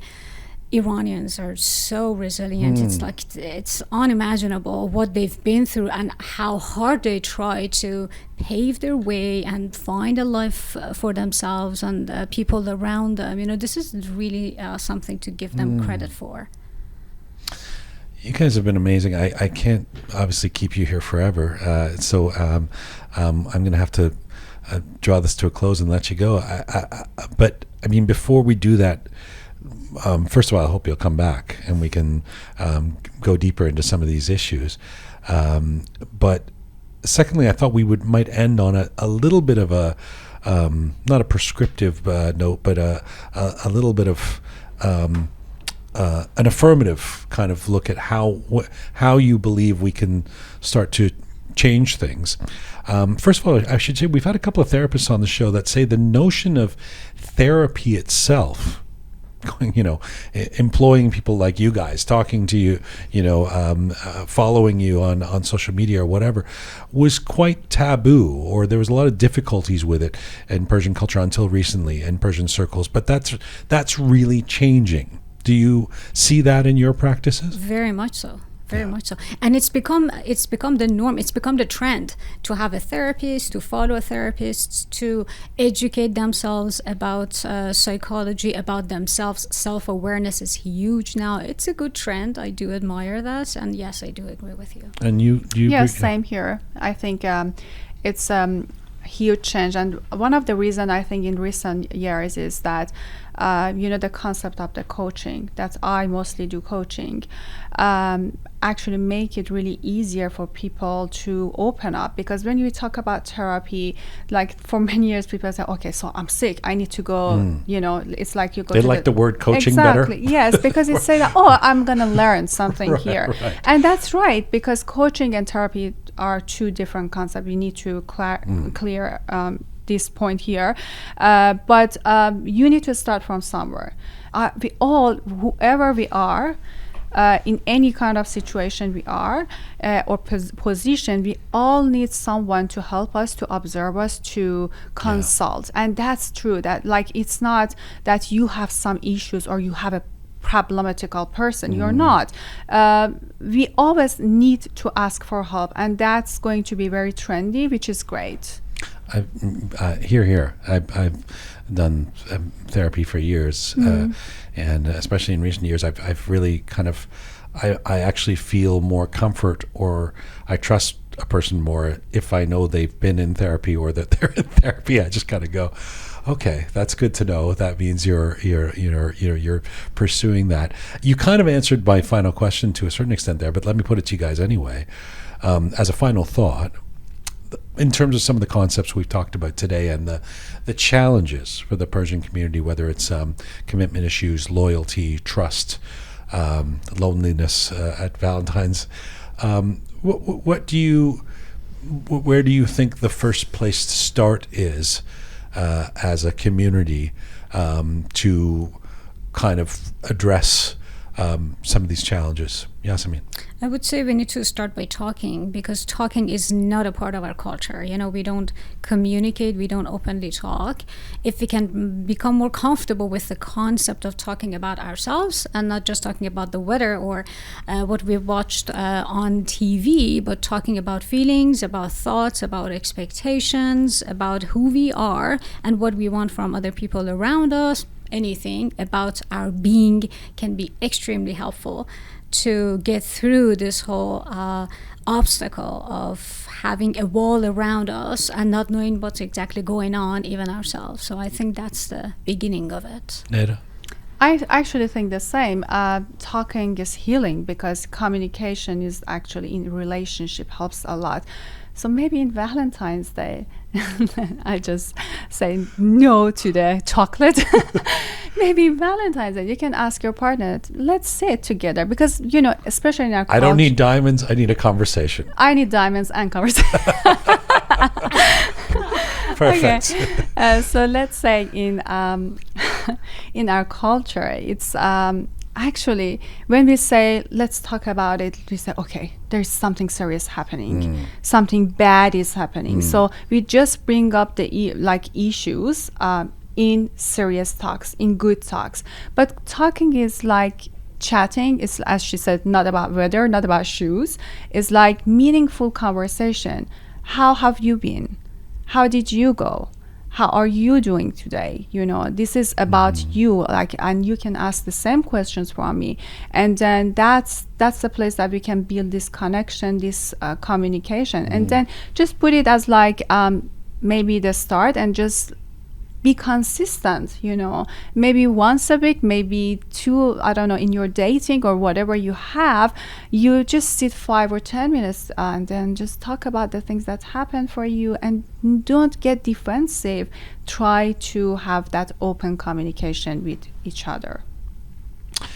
Thank you so much, both of you, for coming in and giving your expertise, your thoughts, your ideas, sharing some personal moments as well. I really appreciate it, and I'm sure people listening do as well, and I hope we can do it again. Hopefully. Thank you, Jian. Thank you very much, Jian, for having us here. Thank you so much. Neda Bayat, coaching psychologist, founder and head coach of Neda Bayat Coaching. You can find her at Neda Bayat. And Yasamin Karimi, a registered psychotherapist and Canadian certified counselor. You can find her at yasaminkarimi.therapy. Thanks, guys. Thank you.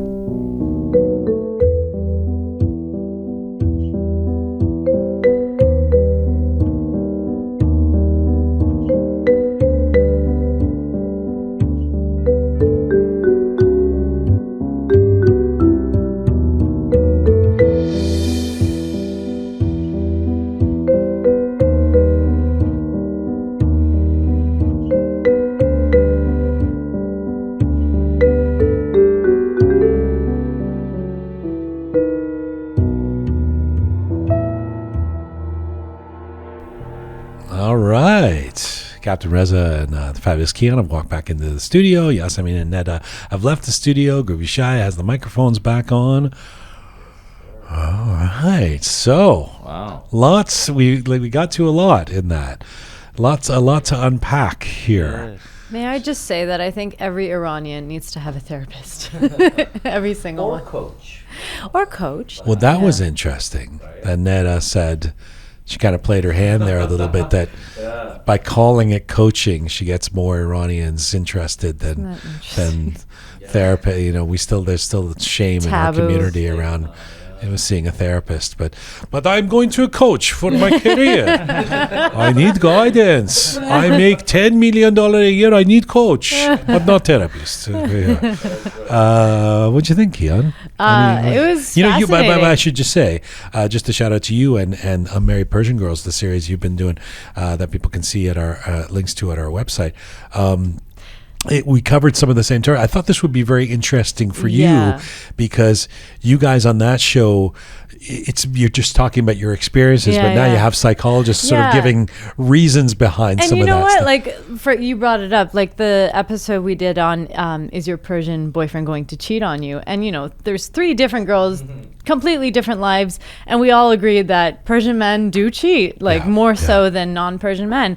And we got a lot of backlash from that episode. A lot of Iranian men writing in like, this is bullshit, blah, blah, blah. And we weren't saying that every single Iranian man is a cheater. We're just saying there's a lot of Iranian men these that two cheat. experts agreed with you. Exactly. And I thought Yasamin's this explanation of, men are losing their sense of power. And it was really... Yeah, and it's exactly what I was saying too. It's like a sense of power for them to, having, a lot of women kind of makes them feel like, oh yes, I'm a man kind of thing. So it was really interesting.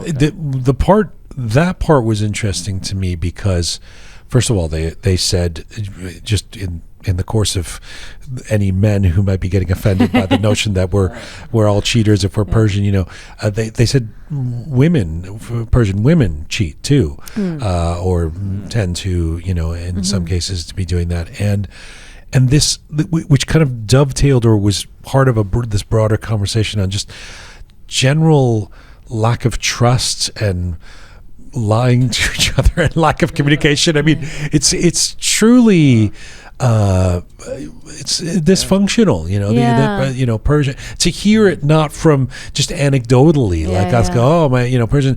I mean, it almost sounds like we're kind of throwing Persians under the bus sometimes when we say stuff like that. But to hear, when Yasamin says, look, I've been doing this for years. I see the difference between non-Iranians and Iranians in my practice. And here's what I found, right? We can't debate that. No, it was good for me to hear that. I was like, okay, so we're not just talking bullshit here. Like everything that we've experienced. It's not just you cheating on your boyfriend. Others do it too. Good one. I'm not a cheater. Yeah, and the whole point of like parental pressures of like trying to take control over their kids' lives, like with whether it comes to picking their partner, their career, whatever it is. But I like that talking point as well, very much, and especially when they were trying to differentiate between the newer immigrants to Canada as opposed to the ones who came a little while ago, and how they brought because the culture and just generally, like speaking, people's mentality have changed and evolved over the years in Iran and everywhere else as well, but in Iran more so because of technology and everything else. I found that very, very, very fascinating because I see genuine example of it. Like my parents are newer immigrants. They came here like this year, moved here this year. So they're more, and even though their parents in Iran, they're older people, but like they knew about white marriage. They're more like open-minded as opposed to like a friend of mine he grew up here. He was raised here. He moved here when he was 3 years old with his parents. And like his parents are more involved in his life, and they didn't like it when he moved in with his girlfriend. Like they weren't married. He had a kid before marriage, and that was like a huge deal. But my mom, like to my mom is like, well, that's the fascinating. Normal. I mean, as I said just now when I was with Neda and Yasamin, that's something that Dr. Al-Fari was talking about last week too on the arranged marriage episode or the white marriage episode, where she was saying that's oftentimes immigrant communities in the diaspora are playing catch up to the old country that's ahead of them. Yeah. So Iranians in Iran are actually more progressive than those in some cases than those in the diaspora who are thinking, well, this is what we do culturally, but they're basing that on something from 50 years ago, right? That's 100%. how I was raised. Like my mom was so restrictive and like, stay a virgin till like marriage, this and that.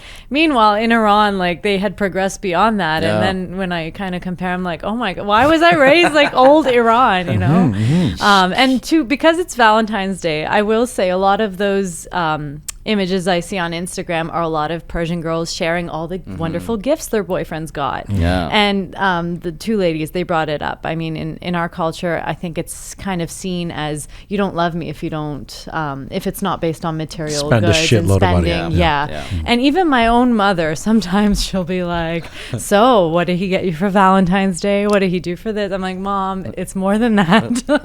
But that's how she, like, to her, my father would get her jewelry and this and that, and that was the way of showing representative love. of his love to her. Right. So it was this interesting. For me. What did you, Guru Shaya, bring you in here? What stood out for you as you listened to Yasamin and Neda? The first thing is that how difference between the relation inside Iran and outside Iran, because I experienced both when I was there and then when I was immigrant, and I don't know if the being an immigrant has a role in it, but I tend to be like more loyal here when I start relationship here. Oh, in the West. In the West, yeah. Why is that? I don't know. Actually, I don't know. Maybe you've just changed. Yeah, I don't know. But I just changed. You used to cheat more. I don't know. I mean, it's okay. It's hard to see. So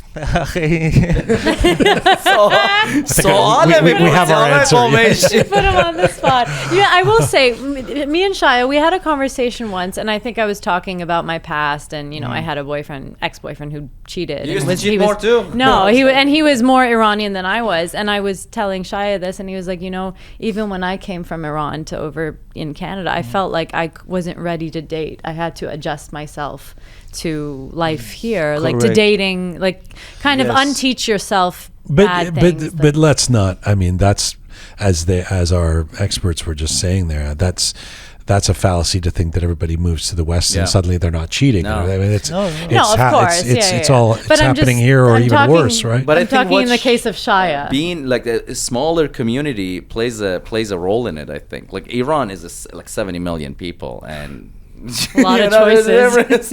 Not a lot of choices, but like I think that community thing like is a part of it as well. Plays a big factor. So if you want to cheat, you should cheat outside of cheat with non-Iranians so that they don't. What happens in Vegas? Even that comes out. But some of it has to do with there really is a lack of. Expectation even around communication, right? It's like we're not going to talk about these things, and so I know couples that it makes me very sad that are in kind of a moribund marriage where they're both cheating and they literally don't talk about it with each other. Like there's no, not only are they not working on the marriage, it's just sort of like, for the family, they go to the Mahmounis together and act like a married couple, and they do that at Christmas time or whatever Nowruz, but in general, I mean, for those couples, there's a lot of money at stakes, and I'm serious. It's true. Like a lot of them, they stay together, not even because of the kids. They don't. I don't even care. But what's the because of money? Because I feel like here, or like here, I mean, non-Iranians, like in the West, would just get divorced. Well, here's the thing. Whereas I'm talking Iranians, about here, I don't know about like what happens in Iran. Is so what's the money thing? I'll tell you what is the money thing. It would be a lot less expensive and more beneficial for both parties to keep their lifestyle the way it is, have their own individual times as well. Just at times go to parties, show face, but live your own separate lives under the same roof-ish, and keep the money, as opposed to get divorced, nasty, split everything. And you're gonna, if there is a company, it's gonna have to be broken down. You see what I mean? So they try to keep it together and keep it going. That lifestyle, just because of the money thing. It's also the collectivist lifestyle exactly. that they mentioned as well. They both mentioned that. And like divorce in general is taboo in still culture, shunned, right? So it's like, taboo. Stay together for the kids and for your parents and this. Well, that's what when we're talking about. I mean, I read this, in the research for last week's episode on the white marriage and stuff, that the divorce rates have skyrocketed in Iran. But even as they've skyrocketed, they're like 30% now, or 1/3 of the people who are married. Compared to Western rates, that's still low. I mean, that's but. In a traditional culture that previously shunned, the idea of the divorcee, etc., that's big news. That it's skyrocketed like that. There is one more thing actually I want to say. Going to therapy is really good, but I mean, because this is a problem that I'm facing right now, so I want to bring it up. It's for me as a newcomer who just landed in a new country.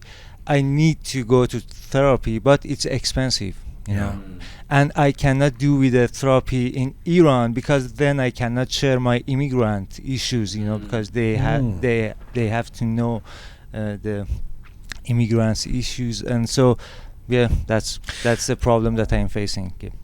Thanks, Shaya. I think that's really a fair point. Well, it's better than a fair point. It's a really important one.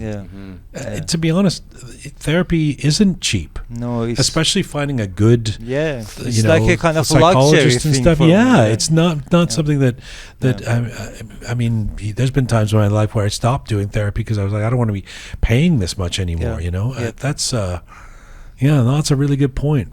That's a really good point. And also, frankly, having done a fair amount of therapy in my life, you have to find the right therapist. Yes. You have to find the person that really speaks to you, for you, that you can, that really open up to. And that's sometimes, if someone, is doing it because they're kind of mandated, or they're told, try this, and they go in once or twice and they get a bad impression of therapy, you might just have the wrong therapist, the wrong psychologist, wrong counselor, wrong career coach, whatever you want to call them, right? Career coach, it is. Yeah. Wow. To be continued, undoubtedly. Thanks, you guys. We will. I feel like we got to bring those two back. I know. There's so much. I mean, we were just scratching the surface of everything. Yeah. We got to take a deep dive on some deep of those dive. Thank you, the Fabulous Keon. Thank you, Captain Reza, Groovy Shaya. This is Full Time for Roqe for today. For all things Roqe and related, including how to be a patron and support this program, roqemedia.com is our website, roqemedia.com. Go there for all our back episodes, lists of our guests. Thanks to the amazing team who put this show together. Sabi Roham, talented Anahita, Ponta the artist, the fabulous Keon, Super Parisa, Aray Mertad, Captain Reza, and Groovy Shaya. Thank you to all of you out there for supporting us and sharing our content. Please subscribe if you've not done so already on any or on all of our platforms. And you can find me on Instagram at Jian Ghomeshi. Thank you again for listening, and as ever, as we say, Mizun Bashin.